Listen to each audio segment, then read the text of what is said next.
Welcome to IAC. ఈ వీడియోలో important current affairs discuss చేద్దాం. సో దానికన్నా ముందర ఒకసారి హెడ్లైన్స్ చూద్దాం.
సో ఇక్కడ కరెంట్ అఫైర్ వచ్చి మనకి వరల్డ్ ఆర్చరీ యూత్ ఛాంపియన్షిప్ 2021. ఈ సంవత్సరం వరల్డ్ ఆర్చరీ యూత్ ఛాంపియన్షిప్ అనేది ఎక్కడ నిర్వహించారు అంటే పోలాండ్లో.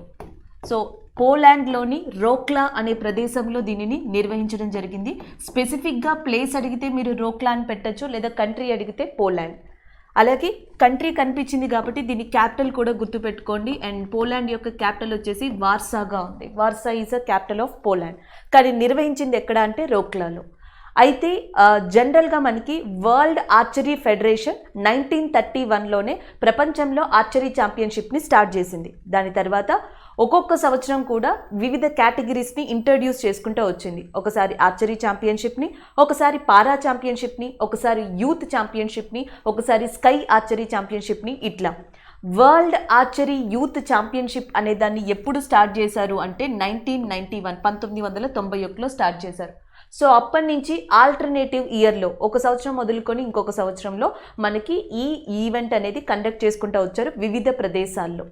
2019లో ఇలాంటి ఈవెంటే వరల్డ్ ఆర్చరీ యూత్ ఛాంపియన్షిప్ 2019 అనేది ఎక్కడ కండక్ట్ చేశారు అంటే దట్ ఈజ్ ఇన్ స్పెయిన్, మాడ్రిడ్లో కండక్ట్ చేయడం జరిగింది. స్పెయిన్లోని మాడ్రిడ్లో దీన్ని కండక్ట్ చేశారు. సో 2020 ఆల్టర్నేటివ్ అని ఆల్రెడీ నేను చెప్పాను కదా, 2020 వదిలేసి 2021. 2021లో ఎక్కడ అంటే పోలాండ్లో ఇటీవల ఆగస్టు 10 నుంచి ఆగస్టు 13 మధ్యలో దాదాపుగా మనకి ఈ ఛాంపియన్షిప్లో 20 ఈవెంట్స్ని నిర్వహించారు. ఈ 20 ఈవెంట్స్లో 15 మెడల్స్ని ఇండియా కైవసం చేసుకొని ఫస్ట్ స్థానంలో నిలవడం జరిగింది. దానికి సంబంధించిన న్యూస్ ఇది. ఇండియాకి టోటల్గా 15 మెడల్స్ వచ్చాయి. ఈ 15 మెడల్స్లో 8 వచ్చేటప్పటికి గోల్డ్ మెడల్స్ ఉన్నాయి, 2 సిల్వర్ మెడల్స్ ఉన్నాయి, 5 బ్రాంజ్ మెడల్స్ ఉన్నాయి. సో టోటల్గా 20 ఈవెంట్స్లో 15 మెడల్స్ని ఇండియా తీసుకోవడం జరిగింది. అలాగే ఈ 8 గోల్డ్ మెడల్స్లో ఒక గోల్డ్ మెడల్ రికర్వ్ జాయింట్ ఏదైతే మనకి విభాగం ఉందో, రికర్వ్ ఆర్చరీ విభాగం ఉందో, ఆ రికర్వ్ ఆర్చరీ విభాగంలో ఇండివిజువల్ కేటగిరీలో ఇండియాకి గోల్డ్ మెడల్ ఈసారి తీసుకొచ్చిన పర్సన్ ఎవరు అంటే కోమలికా బారి. ఇందులో వివిధ కేటగిరీస్ ఉన్నాయి. అయితే ఇండివిజువల్ కేటగిరీ రికర్వ్ విభాగంలో ఆ ఈవెంట్లో ఇండియాకి గోల్డ్ మెడల్ని కోమలికా బారి తీసుకొచ్చారు. అయితే మన తర్వాత సెకండ్ పొజిషన్లో ఉన్నది ఎవరు అంటే ఫ్రాన్స్. సో ఫ్రాన్స్ ఓవరాల్గా సెకండ్ పొజిషన్లో ఉంది. థర్డ్ పొజిషన్లో మెక్సికో ఉంది. ఒక్కొక్కసారి ఫస్ట్ పొజిషన్ అడగచ్చు, సెకండ్ పొజిషన్ కూడా అడగచ్చు. కాబట్టి వరల్డ్ ఆర్చరీ యూత్ ఛాంపియన్షిప్ 2021 ఎక్కడ జరిగింది అంటే పోలాండ్లో. అలాగే దీంట్లో టాప్ ప్లేస్లో నిలిచిన కంట్రీ ఇండియా, సెకండ్ ప్లేస్లో ఫ్రాన్స్ అండ్ థర్డ్ ప్లేస్లో మెక్సికో. ఓవరాల్గా ఎన్ని ఈవెంట్స్ నిర్వహించారు అంటే 20 ఈవెంట్స్ నిర్వహించారు. ఈ 20లో 15 మెడల్స్ని ఇండియా కైవసం చేసుకుంది. అండ్ అత్యధికంగా 8 గోల్డ్ మెడల్స్ని, 2 సిల్వర్ మెడల్స్ని, 5 బ్రాంజ్ మెడల్స్ని కూడా తీసుకోవడం జరిగింది. సో 1991 నుంచి 2019లో మధ్యలో చూసుకుంటే అంటే 2021 వరకు చూసుకుంటే ఇండియా అతిపెద్ద ఎత్తున గోల్డ్ మెడల్స్ని ఈ యూత్ ఛాంపియన్షిప్లో ఈ సంవత్సరం సాధించిందని చెప్పొచ్చు. అయితే ఇదంతా ఈ కరెంట్ అఫైర్కి సంబంధించింది. దీనికి రిలేటెడ్ జీకే ఫ్యాక్ట్స్ని కూడా చూద్దాం. ఒకటి, సో చాలా కంట్రీలకి నేషనల్ స్పోర్ట్ అనేది ఉంటుంది, జాతీయ క్రీడ. ఫర్ ఎగ్జాంపుల్ బంగ్లాదేశ్ని తీసుకుంటే బంగ్లాదేశ్ యొక్క జాతీయ క్రీడ వచ్చేసి మనకి కబడ్డీ అని చెప్తాం. అలాగే ఇంగ్లాండ్, ఆస్ట్రేలియా లాంటివి తీసుకుంటే వాళ్ళకి నేషనల్ స్పోర్ట్ వచ్చేసి క్రికెట్ అంటాం. అలాగే ఆర్చరీ అనేది ఏ కంట్రీ యొక్క నేషనల్ స్పోర్ట్గా ఉంది అంటే that is a Bhutan. Bhutan country యొక్క జాతీయ క్రీడగా మీరు దేన్ని చెప్పొచ్చు అంటే విలువిద్య లేదా ఆర్చరీని చెప్పొచ్చు. అండ్ నెక్స్ట్ వన్, గత ఒలింపిక్స్, మనకి ఒలింపిక్స్ ఏవైతే జరిగాయో అప్పటి నుంచి అండ్ దానికి ముందర రోజుల నుంచి, గత కొద్ది రోజుల నుంచి ఆర్చరీ విభాగంలో ఇండియాలో 2 పేర్లు మీకు ఎక్కువగా వినిపిస్తూ ఉన్నాయి. ఒకటి దీపికా కుమారి అనే పేరు. యాక్చువల్గా ఈమె పేరు చెప్పగానే ఆర్చరీ అనే వెంటనే గుర్తొస్తుంది చాలామంది ఇండియన్స్కి. దీపికా కుమారి అండ్ ఇంకొక పర్సన్ వచ్చేసి మనకి అతాను దాస్ అని చెప్పేసి ఉన్నారు. అయితే వరల్డ్ ఆర్చరీ ఫెడరేషన్ ప్రతి సంవత్సరం కూడా ఆర్చరీ పర్సన్స్, స్పోర్ట్స్ పర్సన్స్ ఎవరైతే ఉంటారో వాళ్ళ ప్రతిభని బట్టి, పాయింట్స్ని బట్టి ర్యాంకింగ్ ఇస్తుంది మేల్ అండ్ ఫీమేల్ కేటగిరీలో. ఈ సంవత్సరం till the date world federation archery ఇచ్చిన ర్యాంకింగ్ ప్రకారం ఫీమేల్లో ప్రపంచంలోనే నెంబర్ 1 ఆర్చరీగా ఉన్న పర్సన్ ఎవరు అంటే దట్ ఈజ్ దీపికా కుమారిగా చెప్పొచ్చు ఫ్రమ్ ఇండియా. అదే మేల్ కేటగిరీ చూసుకుంటే అతాను దాస్ టాప్ 6లో ఉన్నారు ఫ్రమ్ ఇండియా. సో ఇవి మీరు జీకే ఫ్యాక్ట్స్గా గుర్తుపెట్టుకోవచ్చు. And Deepika Kumari top 1, Atanu Das top 6 archery ర్యాంకింగ్స్లో ఉన్నారు. వరల్డ్ ఫెడరేషన్ ఆర్చరీ ఇచ్చిన దాని ప్రకారం భూటాన్ నేషనల్ స్పోర్ట్గా ఆర్చరీని చెప్పొచ్చు. అండ్ నెక్స్ట్ ఈసారి ఈవెంట్లో ఇండియా టాప్ పొజిషన్లో ఉంది. ఇది పోలాండ్లో జరిగింది. అలాగే ఇండివిజువల్ కేటగిరీలో గోల్డ్ మెడల్ని గెలుచుకున్న పర్సన్గా కోమలికా బారిని చెప్పొచ్చు. So this is all about that world archery youth championship 2021. So next current affair ఒడిస్సాకి సంబంధించి, హెల్త్ సెక్టార్కి సంబంధించి. భారతదేశంలో మొట్టమొదటిసారిగా ఆరోగ్య సెక్టార్లో, ఆరోగ్య శాఖలో హెల్త్ కార్డు సిస్టమ్ని ఒడిస్సా ప్రభుత్వం మొదలు పెట్టబోతుంది. దానికి సంబంధించిన న్యూస్ ఇది. ఏదైతే ఇప్పుడు మనం కరెంట్ అఫైర్ డిస్కస్ చేస్తున్నామో దీనిని ఒడిస్సా చీఫ్ మినిస్టర్ నవీన్ పట్నాయక్ ఒక పథకంగా అనౌన్స్ చేశారు. ఆ పథకానికి బీజు స్వస్య కళ్యాణ్ యోజన అని చెప్పేసి పేరు పెట్టడం జరిగింది. సో ఈ పథకాన్ని కూడా గుర్తుపెట్టుకోవాలి మీరు, బీజు స్వస్య కళ్యాణ్ యోజన. సో జనరల్గా మీకు ఇక్కడ స్వస్య అంటేనే ఆల్మోస్ట్ అర్థమైపోతుంది హెల్త్ సెక్టార్కి సంబంధించింది అని. ఈ పథకం కింద ఏం చేస్తారు అంటే ప్రతి ఫ్యామిలీకి కూడా ఎవరైతే బెనిఫిషరీస్ ఉన్నారో, ఎవరైతే లబ్ధిదారులు ఉన్నారో వాళ్ళకి 5 lakhs రూపీస్ వరకు మనకి హెల్త్ ఖర్చులకి బెనిఫిట్ ఉంటుంది. అది కూడా లిక్విడ్ రూపంలో ఇవ్వరు, that is in the smart health cards రూపంలో ఇస్తారు. సో 5 lakhs రూపీస్ వరకు స్మార్ట్ హెల్త్ కార్డ్స్ రూపంలో ఈ లబ్ధిదారులకి శాంక్షన్ చేయడం జరుగుతుంది. వీళ్ళు ఆ పర్టిక్యులర్ అథారిటీ ఉన్న హాస్పిటల్స్లోకి వెళ్ళి చూపించుకోవచ్చు. అండ్ ఇది వాళ్ళు చెప్పిన మెయిన్ స్కీమ్. అది కూడా 5 లక్షలు దేనికి అంటే పర్ యానం, సంవత్సరానికి 5 లక్షలు ఒక ఫ్యామిలీకి అండ్ బీజు స్వస్య కళ్యాణ్ యోజన పథకం కింద కవర్ చేయబడుతుంది అని చెప్పడం జరిగింది. అండ్ దీనివల్ల ఒడిస్సాలో ఎవరు లబ్ధి పొందుతారు అంటే ఒడిస్సా ప్రజలందరూనా లేకపోతే కొంతమందా అని. ఎందుకంటే ఇలాంటి హెల్త్ స్కీమ్ పథకాలు భారతదేశంలో చాలా ఉన్నాయి. ఒకటి చిరంజీవి స్వస్య బీమా యోజన అని చెప్పేసి ఉంది, అది రాజస్థాన్లో. అలాగే వైఎస్ఆర్ ఆరోగ్య ఆసరా అని చెప్పేసి ఉంది, అది ఆంధ్రప్రదేశ్లో. అలాగే నెక్స్ట్ వచ్చేటప్పటికి మనకి మరక్కలై తెడి మరుత్తవం అనేది తమిళనాడులో ఉంది. అది door to door health checkup అనమాట. సో వీళ్ళు ఏంటంటే ఇక్కడెక్కడా కూడా మనకి పర్టిక్యులర్గా బోర్డర్ లిమిట్ పెట్టలేదు. చిరంజీవి స్వస్య బీమా యోజనలో వీళ్ళు మాత్రమే బెనిఫిషియర్ అనలేదు, రాష్ట్రంలో ఉన్న ప్రజలందరూ కూడా చిరంజీవి స్వస్య బీమా యోజన లబ్ధిదారులే అని ఆ స్టేట్ డైరెక్ట్గా అనౌన్స్ చేసింది. అలాగే తమిళనాడుకు వచ్చేటప్పటికి ప్రతి వాళ్ళకి కూడా డోర్ టు డోర్ మనకి ఏదైతే మక్కలై తెడి మరుత్తవం అనే స్కీమ్ ఉందో ఆ స్కీమ్ ద్వారా ప్రొవైడ్ చేస్తున్నారు. అయితే ఒడిస్సాలో ఇలాంటి పథకం ఈ రాష్ట్రాలలాగే అంతమంది ప్రజలకి దక్కుతుందా లేదా ఏదైనా కండిషన్స్ పెట్టారా అనేది చూడాలి. సో ఒడిస్సా ప్రభుత్వం ఏం చెప్పిందంటే ఎవరైతే already national and state food security పథకంలో లబ్ధిదారులుగా ఉన్నారో లేకపోతే అండ్ అన్నపూర్ణ, అంత్యోదయ లాంటి స్కీమ్స్లో బెనిఫిషరీస్గా ఉన్నారో అలాంటి లబ్ధిదారులందరూ కూడా దీంట్లో కూడా భాగస్వామ్యం అవుతారు, దీంట్లో కూడా బెనిఫిషరీస్ అవుతారని చెప్పడం జరిగింది. అంటే national and state food security act, Annapurna and Antyodaya లాంటి ప్రోగ్రామ్స్లో ఎవరైతే ఆల్రెడీ ఎగ్జిస్టింగ్ పీపుల్ ఉన్నారో వాళ్ళందరూ కూడా ఇప్పుడు బీజు స్వస్య కళ్యాణ్ యోజన పొందడానికి అర్హులే. వాళ్ళ ఫ్యామిలీస్ సంవత్సరానికి 5 లక్షల రూపాయలని మనకి ఆరోగ్య సహాయం కింద హెల్త్ స్మార్ట్ కార్డ్స్ ద్వారా ఒడిస్సా ప్రభుత్వం నుంచి పొందబోతున్నాయి. దీనివల్ల అండ్ ఒడిస్సాలో దాదాపుగా మనకి 96 లక్షల కుటుంబాలు ఈ పథకం కింద కవర్ అవుతున్నట్టు మనకి నవీన్ పట్నాయక్ చెప్పడం జరిగింది. సో 96 లక్షల ఫ్యామిలీస్ కవర్ అవుతున్నాయంట. దాదాపుగా 3.95 కోట్ల మంది ప్రజలు ఈ స్కీమ్లో లబ్ధి పొందనున్నారు అతి త్వరలో అని చెప్పేసి ఒడిస్సా చీఫ్ మినిస్టర్ నవీన్ పట్నాయక్ చెప్పారు. సో ఇది ఈ స్కీమ్కి సంబంధించిన మొత్తం ఇన్ఫర్మేషన్. ఆల్రెడీ మీకు ఒడిశా చీఫ్ మినిస్టర్ నవీన్ పట్నాయక్ అని తెలుసు, అండ్ ఒడిశా యొక్క గవర్నర్ గణేషి లాల్ అని తెలుసు, అండ్ ఒడిశాలో ప్రాంతీయ పార్టీగా బీజూ దళ్ అని చెప్పేసి ఉంటుంది. ఫర్ ఎగ్జాంపుల్ మనకి తెలంగాణలో ఎలా అయితే మనం టీఆర్ఎస్ చెప్తున్నామో, ఆంధ్రప్రదేశ్లో తెలుగుదేశం వైఎస్ఆర్ అని ఎట్లా మాట్లాడుతున్నాం, ఇంకా డిఫరెంట్ పార్టీస్ అని, అలాగే ఇక్కడ ఒడిస్సాకు వచ్చేటప్పటికి మనకి ఇంపార్టెంట్ లోకల్ పార్టీగా ఉన్నది ఏది అంటే బీజూ దళ్. సో ఈ బీజూ దళ్ని మొట్టమొదటిగా స్థాపించిన వ్యక్తి మనకి బీజూ పట్నాయక్. సో ఆయన తర్వాత ఇప్పుడు బీజూ దళ్ అనే ప్రాంతీయ పార్టీకి లీడర్గా ప్రెసిడెంట్గా కూడా ఉన్నది ఎవరు అంటే నవీన్ పట్నాయక్. సో అందుకే బీజూ పట్నాయక్ పేరు మీదే బీజూ స్వస్య కళ్యాణ్ యోజన అని చెప్పేసి రావడం జరిగింది. ఇది ఓవరాల్ ఇన్ఫర్మేషన్ అండి. మీరు గుర్తుపెట్టుకోవాల్సింది chief minister Naveen Patnaik, governor వచ్చేటప్పటికి గణేషి లాల్, ఒడిస్సా ఉత్కల్ దివాస్ అని చెప్పేసి ఉంది, అంటే ఫార్మేషన్ డేని అలా జరుపుకుంటారు. ఒడిస్సా ఉత్కల్ దివాస్ అనేది ఎప్పుడు సెలబ్రేట్ చేస్తారు అంటే April 1 సెలబ్రేట్ చేస్తారు. ఇటీవల అనౌన్స్ చేసిన పథకం బీజూ స్వస్య కళ్యాణ్ యోజన. ఎంత మనీ ఇస్తారు? 5 lakhs. Time period per annum 5 lakhs per యానంని ఇవ్వడం జరుగుతుంది. So next current affair Azadi ka Amrit Mahotsav సిరీస్లోది. So ఎందుకు ఈ మాట యూజ్ చేశాము అంటే మీరు గత 4-5 నెలల నుంచి చూస్తే కొన్ని కరెంట్ అఫైర్స్ ఆజాదీ కా అమృత్ మహోత్సవ్లో భాగంగా జరుగుతున్నాయి. అది నిన్న మనం డిస్కస్ చేసుకున్న గాంధీ కాంగ్రెస్నల్ గోల్డ్ మెడల్, అంటే గాంధీకి ఆజాదీ కా అమృత్ మహోత్సవ్ సందర్భంగా యుఎస్ఏలో కాంగ్రెస్నల్ గోల్డ్ మెడల్ అనేది ఇవ్వాలని ప్రతిపాదించారు. అలాగే ఆజాదీ కా అమృత్ మహోత్సవ్ సందర్భంగా అన్సంగ్ హీరోస్ అనే ప్రోగ్రామ్ని కూడా స్టార్ట్ చేశారు. ఆజాదీ కా అమృత్ మహోత్సవ్ సందర్భంగా ఎనర్జీ సెక్టార్ని డెవలప్ చేయాలి అంటూ దానికంటూ ఒక టార్గెట్ పెట్టారు.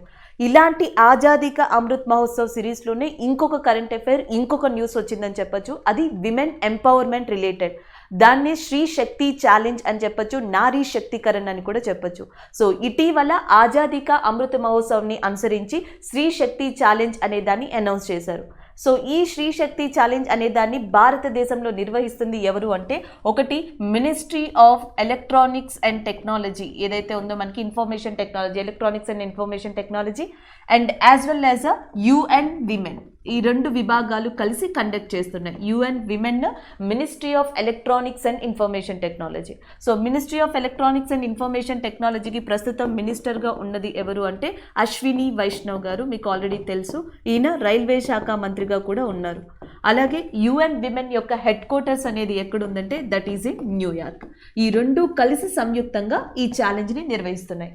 ఈ ఛాలెంజ్ ఏంటి అంటే ఏ విమెన్స్కి అయితే ఇన్నోవేటివ్ థాట్స్ ఉంటాయో వాళ్ళు ఆ ఇన్నోవేటివ్ థాట్స్ని వీళ్ళు ఇచ్చిన ఏదైతే ఆన్లైన్ కావచ్చు ప్లాట్ఫామ్ ఉందో సో దాంట్లో వాళ్ళు ప్రపోజ్ చేయొచ్చు, దాంట్లో వాళ్ళు ఈ ఐడియాని ఎక్స్ప్లెయిన్ చేయొచ్చు. అలా దేశవ్యాప్తంగా ఇన్నోవేటివ్ ఐడియాస్ కానీ ఇప్పుడున్న విమెన్ ఓరియంటెడ్ ప్రాబ్లమ్స్కి ద బెస్ట్ సొల్యూషన్స్ కానీ ద బెస్ట్ ప్రోగ్రామ్స్ కానీ ఇలాంటి వాటిని వీళ్ళు ఇప్పుడు మనకి ఇన్వైట్ చేస్తున్నారు, ఇవ్వమని అడుగుతున్నారు.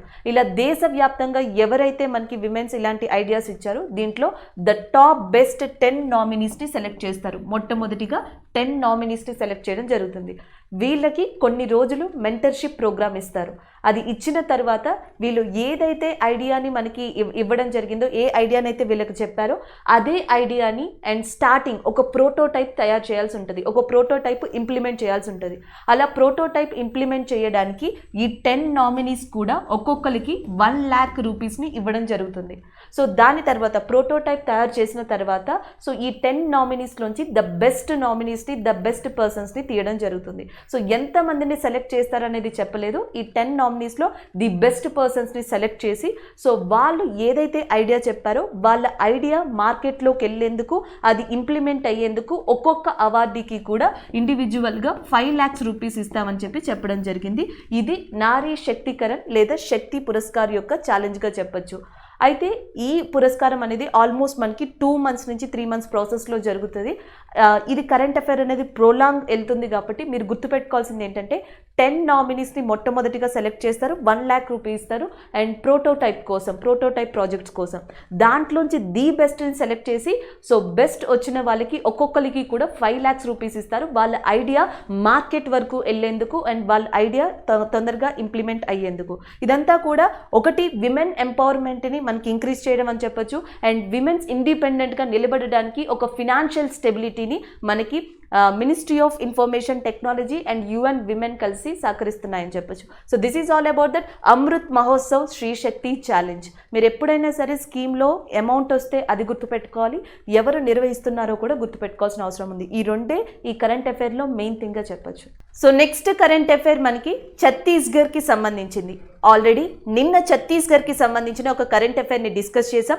ఛత్తీస్గఢ్ ప్రభుత్వం 4 డిస్ట్రిక్ట్స్ని కొత్తగా ఏర్పాటు చేయడానికి నిర్ణయించుకుందని, ఒకవేళ ఆ 4 డిస్ట్రిక్ట్స్ని కూడా ఏర్పాటు చేస్తే ఛత్తీస్గఢ్లో మొత్తం 32 జిల్లాలు ఏర్పాటు అవుతాయి అని, సో దానికి సంబంధించిన న్యూస్ని Chhattisgarh chief minister Bhupesh Baghel announce చేశారు అని నిన్న న్యూస్లో లేదా నిన్న కరెంట్ అఫైర్స్లో డిస్కస్ చేసాం. అది జాగ్రఫికల్ ఏరియాకి సంబంధించింది అయితే ఈరోజు ఒక వెల్ఫేర్ పథకానికి సంబంధించింది. ఛత్తీస్గఢ్ ప్రభుత్వం ఆ రాష్ట్రంలో ఎవరైతే భూమి లేని దినరైత కూలీలు ఉంటారో, ఎవరైతే రోజువారీ కూలీలు ఉంటారో, సో వాళ్ళకి జీవనాదాయాన్ని కల్పించడం కోసం, మినిమం బేసిక్ వేజ్ని కల్పించడం కోసం ఒక పథకాన్ని తీసుకొచ్చింది. సో ఆ పథకం పేరు రాజీవ్ గాంధీ గ్రామీణ్ భూమిహీన్ యోజన, మజుందార్ యోజన అనేది ఈ పథకం పేరు.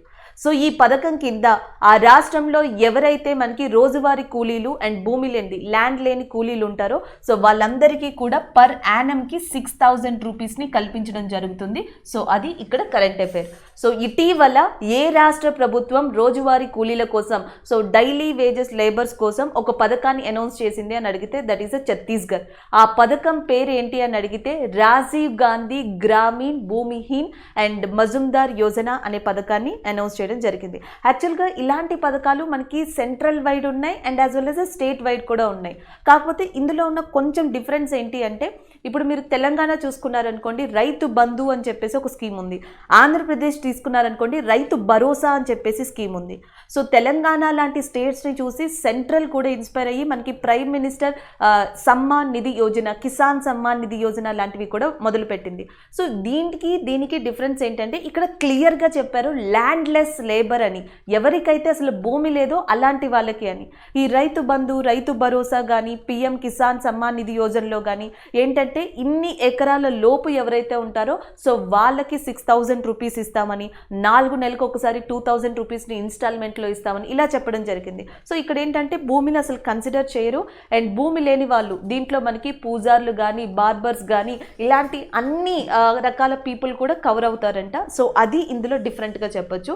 That is about that Rajiv Gandhi Grameen Bhoomiheen Majumdar Yojana. So next current affair economy రిలేటెడ్గా చెప్పొచ్చు. సో ఇటీవల మనకి central government and central board of indirect taxes and customs, so దీని యొక్క సహకారంతో ఒక స్కీమ్ని ఇనిషియేటివ్ చేయబోతుంది. దాని పేరు RoDTEP scheme. So RoDTEP scheme అనేది దేనికి సంబంధించింది అని అడిగితే that is nothing but exports, ఎగుమతులకి సంబంధించిందిగా గుర్తుపెట్టుకోవచ్చు. అలాగే ఏ డిపార్ట్మెంట్కి మనకి ఇది ఇంక్లూడ్ అయి ఉంటుంది అంటే కస్టమ్స్కి ఇంక్లూడ్ అయి ఉంటుంది. జనరల్గా ఇండియాలో ఇంటర్నేషనల్ బోర్డర్స్కి ట్రాన్స్పోర్ట్ అయ్యే ఏదైతే ఎక్స్పోర్ట్స్ అండ్ ఇంపోర్ట్స్ ఉంటాయో, మనం వేరే కంట్రీస్తో అంతర్జాతీయంగా ఏవైతే ఎగుమతులు దిగుమతులు చేస్తామో వాటి మీద పన్ను అనేది విధించబడుతుంది. అది అంతా కూడా మనకి కస్టమ్స్ కిందకు వస్తుంది.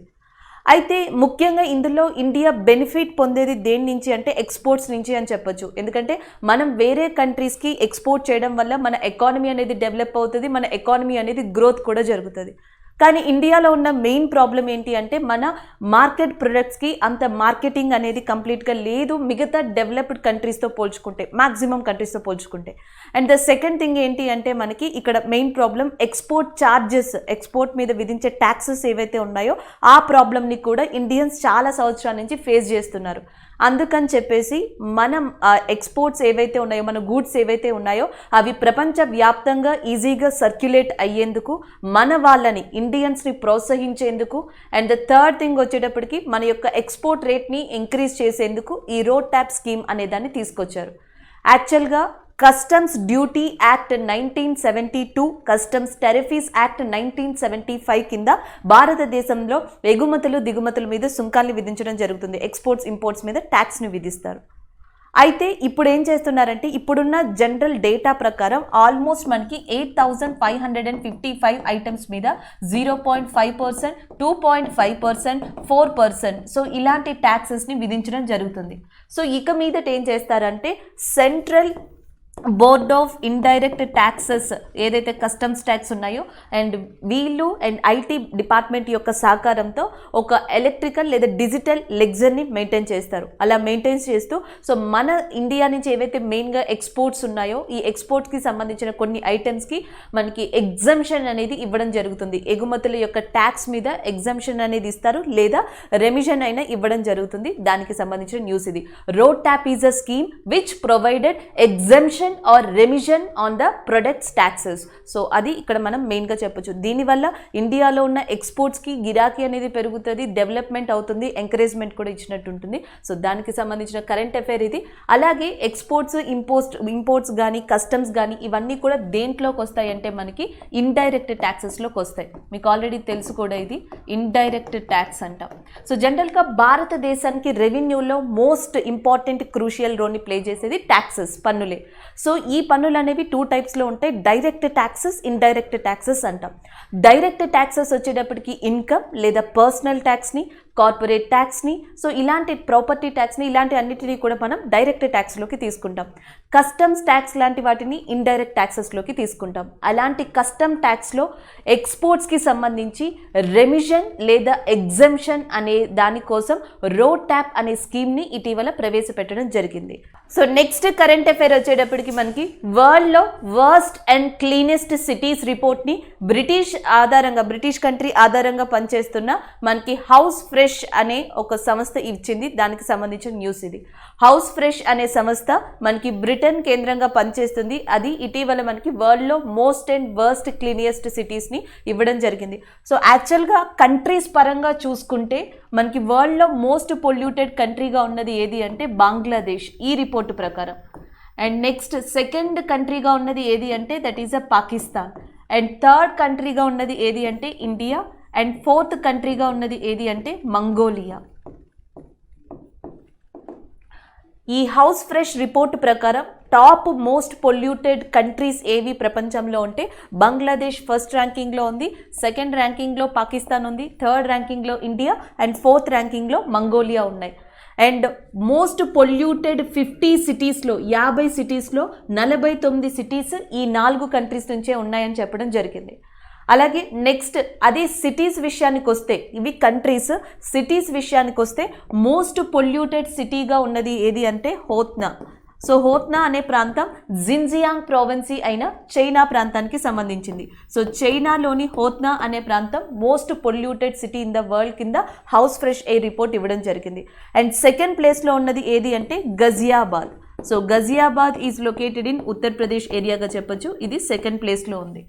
అలాగే క్యాపిటల్స్ విషయానికి వస్తే మోస్ట్ పొల్యూటెడ్ క్యాపిటల్గా ఉన్నది ఢాకా ఇన్ బంగ్లాదేశ్ ఏదైతే ఉందో సో అది మోస్ట్ పొల్యూటెడ్ క్యాపిటల్గా కూడా ఉండడం జరిగింది. దాని తర్వాత ఢిల్లీ ఇవన్నీ కూడా ఉన్నాయి మోస్ట్ పొల్యూటెడ్ క్యాపిటల్స్లో.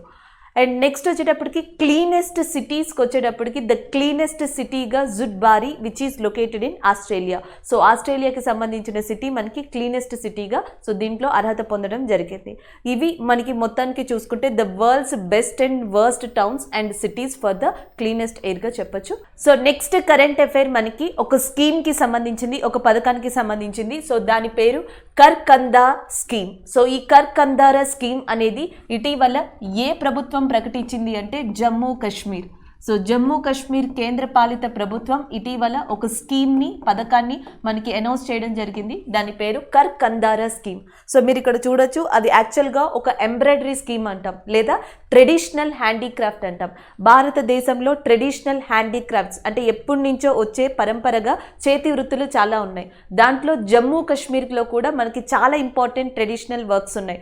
ఒకటి కాశ్మీర్ అనగానే మనకి వెంటనే గుర్తొచ్చేది షాల్స్, కాశ్మీరీ షాల్స్ అంటాం కదా, లేదా షాలువా, ఇలాంటివి వెంటనే గుర్తొస్తాయి. ఇవి కాకుండా కార్పెట్స్ అండ్ అలాగే నెక్స్ట్ వచ్చేటప్పటికి పేపర్ మెషీ. సో పేపర్తో చేసే వర్క్స్ ఏవైతే ఉంటాయో అవి పేపర్ మెషీ కానీ, కార్పెట్ కానీ, షాల్స్ కానీ ఇలాంటి ట్రెడిషనల్ హ్యాండీక్రాఫ్ట్లోకి వచ్చేదే మనకి కర్ కందారా స్కీమ్. ఇవి జనరల్గా వింటాం, మనకి కాశ్మీర్ అంటేనే షాల్ వెంటనే గుర్తొస్తుంది, కార్పెట్ గుర్తొస్తుంది, కానీ ఇలాంటివి చాలా రేర్గా వింటాం. ఇలాంటివి ఏవైతే రేర్గా ఉన్నాయో అవి అంతరించిపోకుండా వీటిని కంటిన్యూ చేసేలాగా, ఇవి ఎవరైతే ఇప్పటికీ కంటిన్యూ చేస్తున్నారో సో వాళ్ళకి చేయూతనిచ్చేలాగా, ఒక ఫినాన్షియల్ సపోర్ట్ ఇచ్చేలాగా జమ్మూ కాశ్మీరీ ప్రభుత్వం కర్ కందారా స్కీమ్ అనే దాన్ని స్టార్ట్ చేసింది. సో ఈ స్కీమ్లో ఏంటంటే ఎవరైతే ఈ ఆర్ట్ని నేర్పుతున్నారో, ఎవరైతే ఈ ఆర్ట్లో ట్రైనీగా ఉంటారో సో వాళ్ళకి ప్రభుత్వం తరపున 2000 రూపీస్ అనేవి ఇవ్వడం జరుగుతుంది. 2000 రూపీస్ పర్ పర్సన్. సో ఎవరికైతే వీళ్ళు నేర్పుతారో యాజ్ అ ట్రైనీగా సో 2000 రూపాయలు అనేది వాళ్ళు పొందడం జరుగుతుంది. అలాగే నెక్స్ట్ అడిషనల్గా 2500 రూపాయలు ఇస్తామని ఇలా డిఫరెంట్ కైండ్ ఆఫ్ మనకి ఫీచర్స్ని ఈ స్కీమ్లో పెట్టడం జరిగింది. మెయిన్గా అయితే 2000 రూపాయలని ఫినాన్షియల్ అసిస్టెన్సీ ఇవ్వడం జరుగుతుంది ఈ పథకంలో. So that is about that కర్ కందారా scheme from the Jammu Kashmir. Jammu Kashmir ఇది ఎక్కువగా ఫ్రీక్వెంట్గా వింటున్నాం. ఒకటి మీరు గమనించారో లేదో, మనకి జూన్ మంత్ జూలై మంత్లోనేమో ఎక్కువగా రాజస్థాన్, ఒడిస్సా, గుజరాత్ ఈ 3 రాష్ట్రాలు ఎక్కువగా కరెంట్ అఫైర్స్లో కనిపించాయి జూన్ జూలైలో. అండ్ జూలై ఎండింగ్కి వచ్చేటప్పటికి తమిళనాడు కానీ కర్ణాటక కానీ ఇలాంటి రాష్ట్రాలు కనిపించాయి. నెక్స్ట్ జూలై ఎండింగ్ నుంచి ఇప్పటి వరకు కూడా ఎయిదర్ జమ్మూ కాశ్మీర్ లేదా లడాక్ ఎక్కువగా కనిపిస్తున్నాయి. సో దాంట్లో వన్ ఆఫ్ ద ఫీచర్గా దీన్ని చెప్పొచ్చు. ఎందుకంటే నేను నిన్నే డిస్కస్ చేశాను, జమ్మూ కాశ్మీర్లో డిఫరెంట్ ఫెస్టివల్స్ మర్చిపోవద్దు. ఒకటి షికారా ఫెస్టివల్ కానీ, ట్యూలిప్ ఫెస్టివల్ కానీ, అండ్ ఇలాంటి ఫెస్టివల్స్ అన్ని జమ్మూ కాశ్మీర్లో సెలబ్రేట్ చేస్తారు. ఇటీవల ఆవామ్ మేళా అనేది కూడా జమ్మూ కాశ్మీర్లో సెలబ్రేట్ చేశారు. గుల్మార్గ్ ఫెస్టివల్ కూడా ఇక్కడే సెలబ్రేట్ చేయడం జరిగింది. అలాంటి జమ్మూ కాశ్మీర్కి సంబంధించిందే కర్ కందారా ఆర్ట్. మరి జమ్మూ కాశ్మీర్లో ఫేమస్ డాన్స్గా దేన్ని చెప్తారు అంటే Rouf. Rouf is a folk dance of Jammu కాశ్మీర్గా చెప్పొచ్చు. Jammu Kashmir lieutenant governor Manoj Sinha. So next current affair ఒక బ్రాండ్ అంబాసిడర్కి సంబంధించిందిగా చెప్పొచ్చు. సో ఇటీవల భారతదేశానికి సంబంధించిన పలు క్రీడాకారులు ఒలింపిక్లో మనకి మెడల్స్ని తీసుకొచ్చారు. Gold, silver, bronze. అలాగే మనకి ఇక్కడ కనిపిస్తున్న పిఆర్ శ్రీజేష్ కూడా ఒకళ్ళు. కేరళకి చెందిన పిఆర్ శ్రీజేష్ మనకి భారతదేశానికి బ్రాంజ్ మెడల్ని తీసుకొచ్చిన వాళ్ళల్లో ఒకరుగా ఉన్నారు. ఎందుకంటే మనకి India men hockey team bronze మెడల్ని తీసుకొచ్చింది. ఆ హాకీ టీంలో వన్ ఆఫ్ ద పర్సన్గా ఉన్నారు శ్రీజేష్. ఈయనని ఇటీవల కేరళ అడ్వెంచరస్ టూరిజం దానికి బ్రాండ్ అంబాసిడర్గా అపాయింట్ చేశారు. సో ఇలాంటి న్యూస్లు మీకు మళ్ళీ కనిపిస్తూనే ఉంటాయి. ఎందుకంటే జస్ట్ కొన్ని రోజులు బ్యాక్ చూసుకుంటే మనకి నీరజ్ చోప్రా ఆర్బీఐ ఈ బ్యాంక్స్ మీద జరిగే ఫ్రాడ్స్ గురించి ఒక అవేర్నెస్ క్యాంపెయిన్ నిర్వహించాలని అనుకుంది. అలాంటి అవేర్నెస్ క్యాంపెయిన్కి అండ్ ఎవరిని అపాయింట్ చేసుకుంది అంటే నీరజ్ చోప్రాని అపాయింట్ చేయడం జరిగింది. అలాగే నెక్స్ట్ హర్యానా ఉత్తరాఖండ్కి సంబంధించిన ఇంకొక పర్సన్.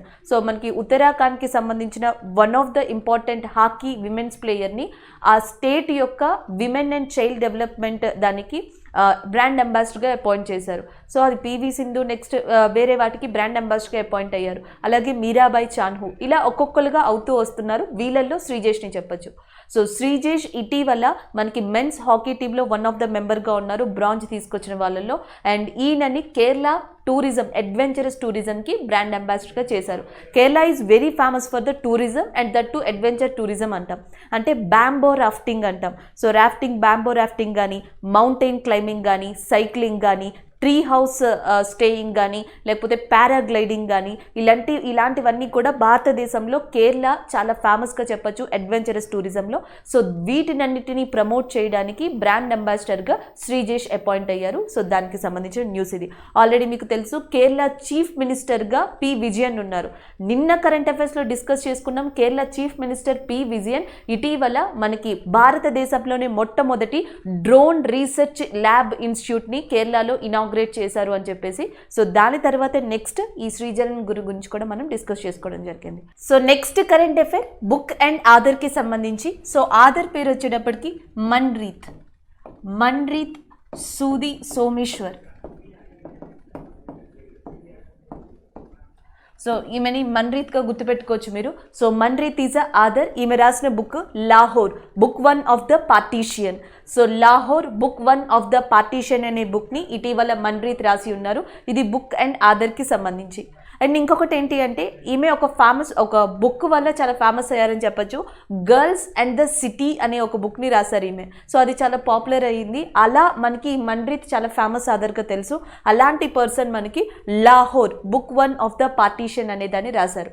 అలాగే పార్టీషన్ డే కింద మనం దేన్ని రికగ్నైజ్ చేశాము అంటే ఆగస్టు 14th అనే దాన్ని పార్టీషన్ డే కింద కూడా రికగ్నైజ్ చేయడం జరిగింది. So this is about that book and Aadhaar. So Facebook easy news ఇది జనరల్ న్యూస్గా మీరు వినొచ్చు. దీన్ని ఫేస్బుక్ రీసెంట్గా మనకి తాలిబాన్స్కి సంబంధించిన కంటెంట్ ఉన్న ప్రతిదాన్ని కూడా బ్యాన్ చేసుకుంటూ వచ్చింది. దానికి సంబంధించిన న్యూస్ ఇది. Facebook bans Taliban supporting content. అది తాలిబాన్ సపోర్టింగ్ చేసే పేజెస్ కావచ్చు, లేకపోతే నెక్స్ట్ దాని గురించి జరిగే డిస్కషన్స్ యొక్క పేజెస్ కావచ్చు. సో ఇలాంటి వాటినన్నిటినీ కూడా ఇటీవల బ్యాన్ చేయడం జరిగింది. దానివల్ల న్యూస్లోకి వచ్చింది. సహజంగానే నార్మల్గా ఏదైతే మనకి వైలెంట్ కంటెంట్ కానీ ఇలాంటి రిలేటెడ్ కంటెంట్ ఉంటాయో అవి ఫేస్బుక్ కావచ్చు, సోషల్ మీడియా కావచ్చు, అవి బ్యాన్ చేసుకుంటూ వస్తాయి. అలాగే ఇటీవల తాలిబాన్స్ యొక్క ఇష్యూ ఏదైతే ఆఫ్ఘనిస్తాన్లో జరుగుతుందో ఈ నేపథ్యంలో మనకి ఫేస్బుక్ ఈ నిర్ణయం తీసుకుందని చెప్పొచ్చు. అయితే మనం ఈ కరెంట్ అఫైర్ నుంచి మన ఎగ్జామ్కి ఎలా యూజ్ చేసుకోవచ్చు అనేది చూడాలి. ఫేస్బుక్కి సంబంధించి మనకి యాక్చువల్గా ఇండియాలో చాలా ఐటీలో మార్పులు వచ్చాయి, ఐటీ చట్టాల్లో మార్పులు వచ్చాయి.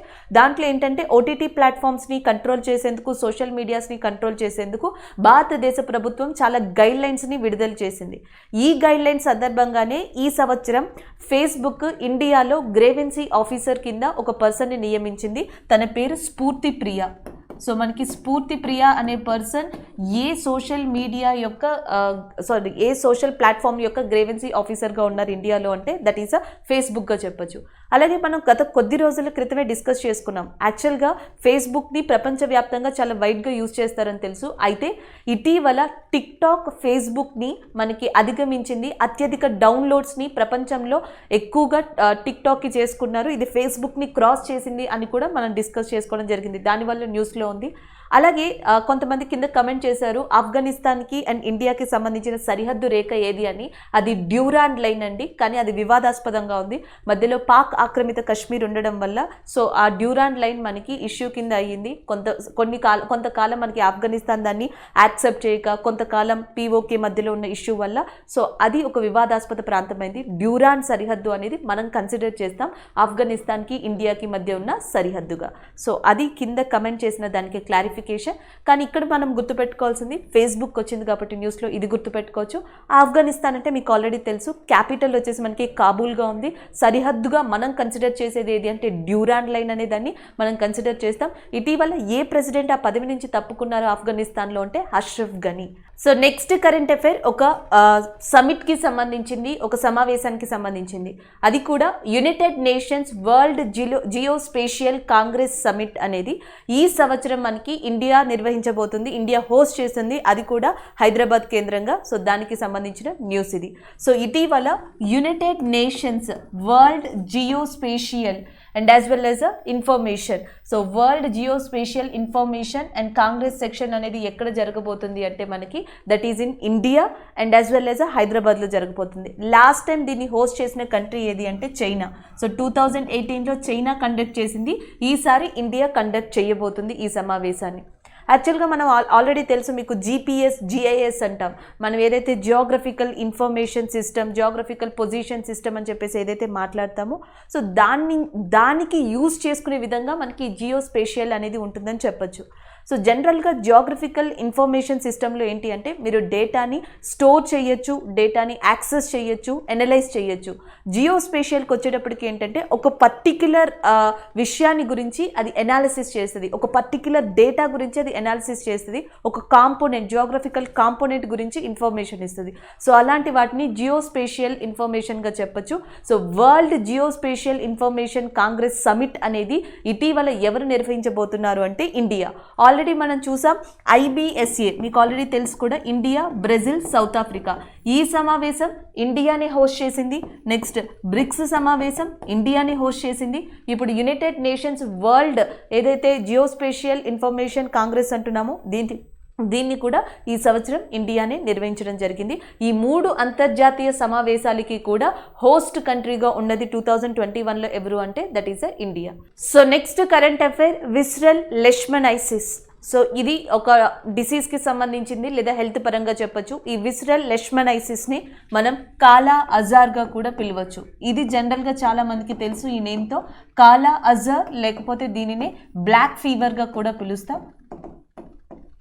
సో దీన్నే టెక్నికల్గా పిలవాలంటే విస్రల్ లెష్మనైసిస్ అని పిలవచ్చు. ఆల్రెడీ మనకి దీని మీద ఒక మోస్ట్ ఇంపార్టెంట్ క్వశ్చన్ కూడా ఉంది. జనరల్గా కాలా అజార్ లేదా బ్లాక్ ఫీవర్ అనేది దేని వల్ల వస్తుంది అని చెప్పేసి అది ఒక శాండ్ ఫ్లై వల్ల రావడం జరుగుతుంది. ఒక ఫీమేల్ శాండ్ ఫ్లై అయినా మనకి ఏదైతే అక్కడ మీకు ఇచ్చారో ఫ్లిబోటమైన్ అనే దాని వల్ల ఈ వ్యాధి వస్తుంది, వ్యాధి సంక్రమిస్తుంది అని చెప్తారు. అయితే దీనికి సంబంధించి ఇండియన్ శాస్త్రవేత్తలు, ఇండియన్ రీసెర్చర్స్ ఒక కాస్ట్ ఎఫెక్టివ్ ట్రీట్మెంట్ని కనుగొన్నారు. సో దానికి సంబంధించిన న్యూస్ ఇది. సో దాదాపుగా 95% ఆఫ్ ఈ కాలా అజార్ వ్యాధులన్నీ కూడా ఒకటి బ్రెజిల్ కావచ్చు, రెండోది ఈస్ట్ ఆఫ్రికా, మూడోది ఇండియా. ప్రపంచవ్యాప్తంగా చూసుకుంటే కాలా అజార్ లేదా బ్లాక్ ఫీవర్ అనేది మనకి బ్రెజిల్, ఈస్ట్ ఆఫ్రికా, ఇండియాలో 95% వరకు ఎక్కువగా ఉంది అంట. సో ఇలాంటి ఇండియాలో కూడా మనకి మలేరియా తర్వాత అత్యంత ప్రభావితమైన పరాన్నజీవి వ్యాధిగా యాక్చువల్గా ప్లాస్మోడియం డిసీజెస్ అంటాం కదా. సో మనకి ఏదైతే ఈ పారాసైట్ డిసీజెస్ అంటాం కదా.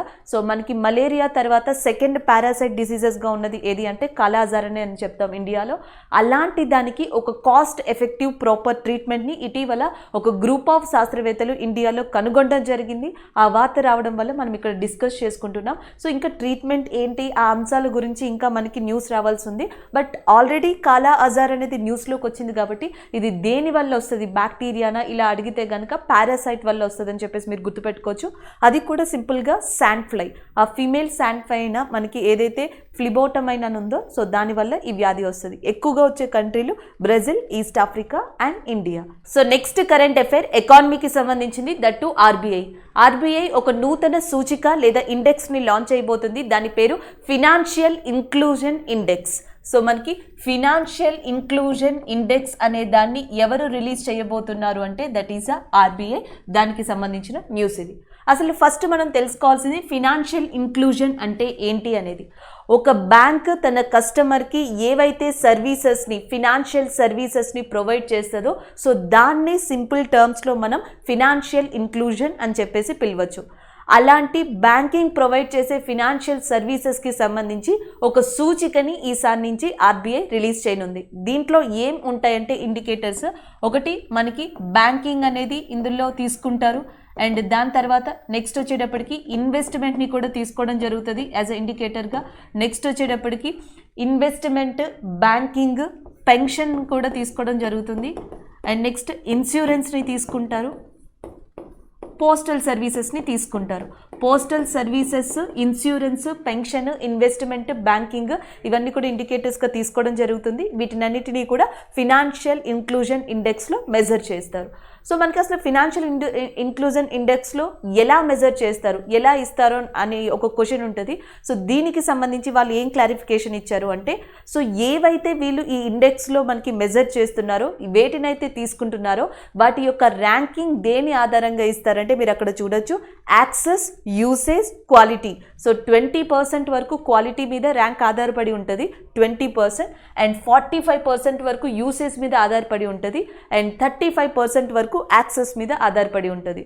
సో మనకి ఈ ఫినాన్షియల్ ఇంక్లూజన్ ఇండెక్స్లో ర్యాంకింగ్స్ని access and usage, quality, so 35%, 45%, 20% ఈ ఆధారంగా ర్యాంక్స్ని మనకి క్యాలిక్యులేట్ చేసి ఇవ్వడం జరుగుతుంది. అండ్ దట్ టు పాయింట్స్ కూడా ఉంటాయి 0 to 100. So 0 indicates full exclusion అని, 100 points indicates full completely inclusion అని చెప్పేసి చెప్పడం జరుగుతుంది. సో ఇది వీళ్ళు ఇటీవల అనౌన్స్ చేశారు. ఆర్బీఐ త్వరలో ఫినాన్షియల్ ఇంక్లూజన్ ఇండెక్స్ని లాంచ్ చేయబోతున్నాము అని. సో ఫినాన్షియల్ ఇంక్లూజన్ ఇండెక్స్లో వీటినన్నిటినీ కూడా కన్సిడర్ చేస్తామని. సో వేటి మీద బేస్ అయ్యి ర్యాంక్ ఇవ్వబడుతుంది అంటే యాక్సెస్, యూసేజ్, యాక్యురేట్ మీద అని. సో పాయింట్స్ ఎంతవరకు ఉంటాయంటే 0 to 100 అని. 0 కనుక ఇండికేట్ చేస్తే అది ఎక్స్క్లూజన్లోకి వస్తుందని, 100 పాయింట్స్ కనుక ఇంక్లూడ్ చేస్తే అంటే ఇండికేట్ చేస్తే అది కంప్లీట్గా ఫుల్ ఇంక్లూజన్లోకి వస్తుందని. దీనికంటూ ఒక పర్ఫెక్ట్ బేస్ ఇయర్ అనేది కన్సిడర్ చేయట్లేదు అని. ఇలా వివరాలతో కూడిన ఆర్బీఐ రీసెంట్గా ఈ ఇండెక్స్ గురించి చెప్పడం జరిగింది. So that is overall about this thing. RBI launches the Financial Inclusion Index. Next one, Exercise Konkan 2021. So exercise Konkan అనేది ఎవరికి మధ్యన జరగబోయే ఇది బైలేటరల్ ఎక్సర్సైజ్ అంటే బ్రిటన్ రాయల్ నేవీకి ఇండియన్ నేవీకి మధ్య జరగబోయే ఎక్సర్సైజ్గా చెప్పొచ్చు. దానికి సంబంధించిన న్యూస్ ఇది. ఎక్సర్సైజ్ కొంకన్ అనేది ఎవరెవరికి అంటే బ్రిటన్ రాయల్ నేవీకి and as well as Indian నేవీకి మధ్య జరిగే యుద్ధ విన్యాసం.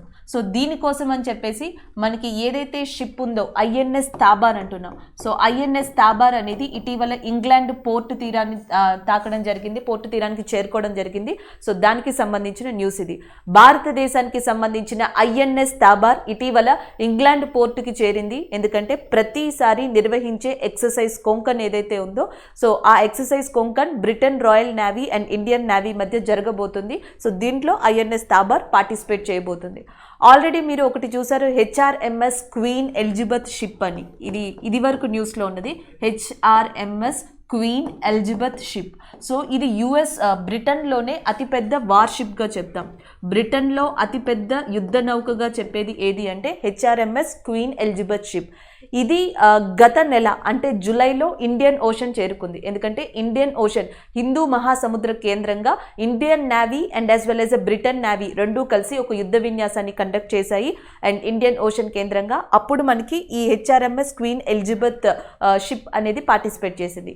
ఈసారి ఎక్సర్సైజ్ కొంకన్ని ఇంగ్లాండ్ దగ్గర నిర్వహించబోతున్నారు. సో దానికి సంబంధించి Indian navy British royal navy participate చేయబోతున్నాయి. ఇండియా తరపున ఏ షిప్ పాల్గొనబోతుంది అంటే ఐఎన్ఎస్ థాబార్. అలాగే దీన్ని పక్కన పెడితే యూరప్లో అతిపెద్ద పోర్టుగా రోటర్డామ్ పోర్ట్ ఉందని అందరికీ తెలుసు. The biggest port in the యూరప్గా రోటర్డామ్ పోర్ట్ని చెప్తాం. కానీ రోటర్డామ్ పోర్ట్ ఉన్నది మనకి నెదర్లాండ్స్లో. అయితే ఇంగ్లాండ్లో అతిపెద్ద పోర్టుగా చెప్పేది దేన్ని అంటే ఇమింగ్హమ్ అనే పోర్టు ఇంగ్లాండ్లోనే అతిపెద్ద పోర్టుగా చెప్తారు. అది యూరప్లో అతిపెద్ద పోర్ట్ అంటే రోటర్డామ్గా గుర్తుపెట్టుకోవచ్చు, which is located in Netherlands. అది ఈ రెండింటికి ఉన్న వ్యత్యాసం. సో నెక్స్ట్ కరెంట్ అఫైర్ వచ్చేటప్పటికి ఒక అరుదైన మొక్క జాతి గురించి ఒక న్యూ స్పీషియస్కి సంబంధించిన కరెంట్ అఫైర్గా చెప్పొచ్చు. ఇటీవల కేరళలో ఒక 3 న్యూ వైల్డ్ బాల్సమ్స్ అనే వాటిని కనుగొన్నారు. దానికి సంబంధించిన న్యూస్ ఇది. 3 న్యూ వైల్డ్ బాల్సమ్స్ అనే వాటిని ఎక్కడ కనుగొన్నారు అంటే కేరళలో కనుగొనడం జరిగింది. సో వైల్డ్ బాల్సమ్స్ అనే కన్నా వీటిని టచ్ మీ నాట్ అంటే మీకు బాగా తెలుస్తుంది. సో జనరల్గా మనం ముట్టుకోగానే జనరల్గా ఆ మొక్కలన్నీ కూడా ముడుచుకుపోతూ ఉంటాయి. సో వాటిని టచ్ మీ నాట్ ప్లాంట్స్ అని పిలుస్తూ ఉంటారు. వీటిలో మెడికల్ ప్రాపర్టీ ఎక్కువగా ఉంటుందంట. అండ్ వీటిని స్నేక్ బైట్స్ పాము కాటు దాంట్లో కానీ లేకపోతే గ్యాస్ట్రిక్ మెడిసిన్స్కి సంబంధించిన వాటిలో కానీ స్కిన్ కేర్ వాటిలో కానీ ఇలాంటి మెడిసిన్స్ తయారీ చేయడానికి మనకి వైల్డ్ బాల్సమ్స్ అనే మొక్కల్ని యూజ్ చేస్తారంట. అయితే ఈ వైల్డ్ బాల్సమ్స్ యొక్క 3 డిఫరెంట్ అరుదైన జాతుల్ని కేరళలో రికగ్నైజ్ చేశారు. కేరళలో ఉన్న కొంతమంది ప్రముఖ వ్యక్తుల పేర్లని ఈ మూడింటికి ఇవ్వడం జరిగింది. ఒక మొక్కకు వచ్చేటప్పటికి ఏమని పేరు ఇచ్చారంటే అచ్యుతానందన్ అని చెప్పేసి పేరు ఇవ్వడం జరిగింది. అచ్యుతానందన్ ఈయన Kerala farmer chief minister. And ఇంకొక దానికి ఏమని పేరు పెట్టారంటే శైలజే అని పేరు చెప్పేసి పేరు పెట్టారు. సో పేరు ఇలా వస్తుంది, శైలజే అనే ఆ స్పీషియస్కి నేము. కానీ కేరళ ఫార్మర్ హెల్త్ మినిస్టర్ ఉన్నారు, ఆమె పేరు కేకే శైలజ. సో ఆమె పేరు మీద ఇలా వచ్చింది ఆ నేమ్. అండ్ ఇంకొకళ్ళు వచ్చేటప్పటికి మనకి మాథ్యూ డేన్ అని చెప్పేసి పర్సన్ ఉన్నారు. సో ఆ డేన్ అనే దాని మీద ఇవ్వడం జరిగింది. ఫార్మర్ హెల్త్ మినిస్టర్స్ ఇద్దరు ఉన్నారు, మాథ్యూ డేన్ and Shailaja. And former chief minister ఉన్నారు అచ్యుతానందన్. వాళ్ళ ముగ్గురు పేర్లు వచ్చేలాగా ఈ 3 న్యూ వైల్డ్ బాల్సమ్స్కి ఈ పేర్లను పెట్టడం జరిగింది కేరళ. సో దానికి సంబంధించిన న్యూస్గా చెప్పొచ్చు. లేదా మీకు వైల్డ్ బాల్సమ్స్ గుర్తు లేకపోతే టచ్ మీ నాట్గా మీరు గుర్తుపెట్టుకోవచ్చు. ఇలాంటి మొక్కల్ని ఇటీవల కేరళలో కనుక్కున్నారు. సో ఆ కేరళకు సంబంధించిన ముగ్గురు ప్రముఖుల వ్యక్తుల పేర్లని వీటికి ఇవ్వడం జరిగింది. సో నెక్స్ట్ వార్తల్లో మనకి ఈసారి ఉన్నది ఒబిచరీస్కి సంబంధించి మెకీ కాజీ అనే పర్సన్. సో మెకీ కాజీ అనే పర్సన్ మనకి జపాన్కి సంబంధించిన వ్యక్తి. ఈయన జపాన్కి సంబంధించిన వ్యక్తి అండ్ ఫాదర్ ఆఫ్ సుడోకోగా కూడా పిలువబడతారు. ఎందుకంటే సుడోకోని ఇంట్రడ్యూస్ చేసిన పర్సన్ ఈయనే. సో ఈయనని ఫాదర్ ఆఫ్ సుడోకో అని కూడా పిలవడం జరుగుతుంది. అండ్ 69 ఇయర్స్ గల మనకి మెకీ క్యాన్సర్ వల్ల చనిపోవడం జరిగింది. అలాగే 1980s ఆ టైంలో ఈయన తన యొక్క సొంత మ్యాగజైన్ని కూడా రన్ చేశారు. అండ్ అది very famous magazine in Japan in that time. So దాని పేరు వచ్చేటప్పటికి మనకి సుషైన్ నికోలి. సో సుషైన్ నికోలి అనే మ్యాగజైన్ని ఈయన నిర్వహించారు. ఫాదర్ ఆఫ్ సుడోకోగా ఈయన పిలువబడతారు. ఈయన జపాన్ కంట్రీకి సంబంధించిన ఆయన. అండ్ 69 ఇయర్స్ క్యాన్సర్ వల్ల మనకి మెక్కీ కజీ చనిపోయారు. సో దానికి సంబంధించిన న్యూస్గా చెప్పొచ్చు. సో ఈరోజు ఏవైతే మనం డిస్కస్ చేసామో వాటి రివ్యూ చూద్దాం. First one, world archery youth championship 2021. So ఇది ఎక్కడ నిర్వహించారు అని అంటే పోలాండ్గా మీరు గుర్తుపెట్టుకోవచ్చు.